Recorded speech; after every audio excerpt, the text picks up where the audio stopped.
182వ రోజుకు చేరుతున్నది. అదేవిధంగా ఈరోజు ప్రత్యేకంగా పౌరుల బలహీన వర్గాలలో ఉన్నటువంటి అణిచివేతను, అంటరానితనాన్ని, వివక్షతని ఖండిస్తూ ఈ దేశంలో అణగారిన వర్గాలు వివక్షతకు గురవుతున్నటువంటి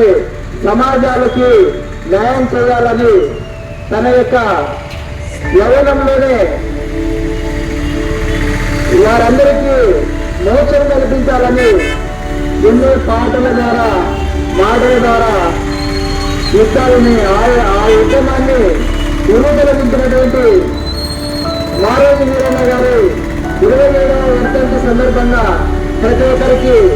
ధన్యవాదాలు తెలియజేసుకుంటున్నాను. అయితే అలాంటి వ్యక్తులు ఎంతమంది పుట్టుకొచ్చినా కూడా ఈ దేశంలో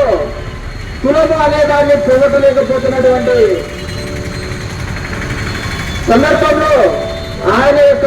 ఆలోచన విధానాన్ని స్ఫూర్తిగా తీసుకొని యువకులు ముందుకు రావాలి, ఆయన యొక్క ఉద్యమాన్ని ముందుకు తీసుకెళ్లాలని ప్రతి ఒక్కరికి విజ్ఞప్తి చేస్తున్నాను. ఎందుకంటే ఆయన చేస్తున్నది ఏంటంటే ఈ సమాజంలో పశువుల కన్నా హీనంగా చూడబడుతున్నటువంటి బడుగు బలహీన వర్గాల విముక్తి కోసం ఆయన ప్రారంభించినటువంటి ఉద్యమం మారోజు వీరన్న గారి ఉద్యమాన్ని ముందుకు తీసుకెళ్లడానికి ప్రతి ఒక్కరూ కృషి చేయాలని నా యొక్క విజ్ఞప్తి తెలియజేస్తూ, అదేవిధంగా మనం చేస్తున్నది ఆదోని జిల్లా ప్రకటించినట్లయితే